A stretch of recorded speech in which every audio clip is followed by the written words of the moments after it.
The picture that science presents to us is in some sense uncomfortable.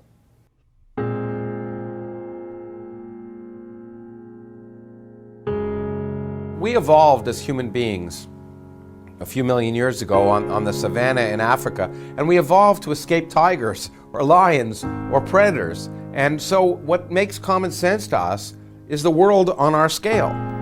You know, how to throw a rock or a spear, or how to find a cave. And we didn't evolve to understand quantum mechanics.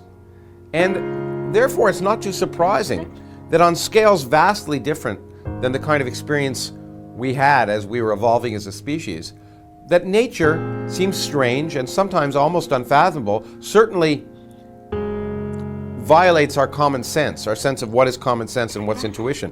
But as I like to say, the universe doesn't care about our common sense.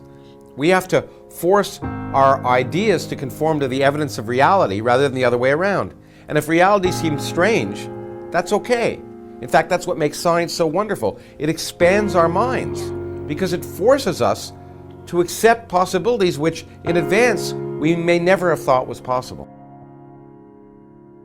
I've said that scientists love mysteries, and we do. That's the reason I'm a scientist, because it's the puzzles of the universe that make it so exciting. Now, it is true that we want to resolve those and solve those puzzles. That's part of the fun of doing science, is solving puzzles, basically. But each time we do, new questions arise.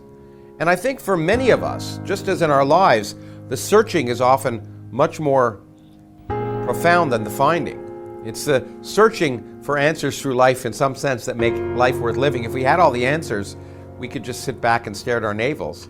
And I think what makes the search so exciting is that the answers are so surprising. What we've learned is that we are more insignificant than we ever could have imagined. You could get rid of us and all the galaxies and everything we see in the universe, and it would be largely the same. So we're insignificant on a scale that Copernicus never would have imagined. And in addition, it turns out the future is miserable. So the two lessons that I like to give is, first, we're insignificant, and second, the future is miserable. Now you might think that should depress you, but I would argue that in fact it should embolden you and provide you a different kind of consolation. Because if the universe doesn't care about us, and if we're an accident in a remote corner of the universe, in some sense it makes us more precious. The meaning in our lives is provided by us. We provide our own meaning. And we are here by accidents, and we should enjoy our brief moment in the sun. We should make the most of our brief moment in the sun, because this is all we have.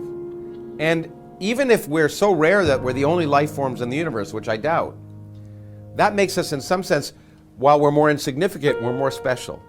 We are endowed with a consciousness that can ask questions about the beginning of the universe and learn about the universe on its largest scales, and experience everything that it means to be human: music, art, literature, and science.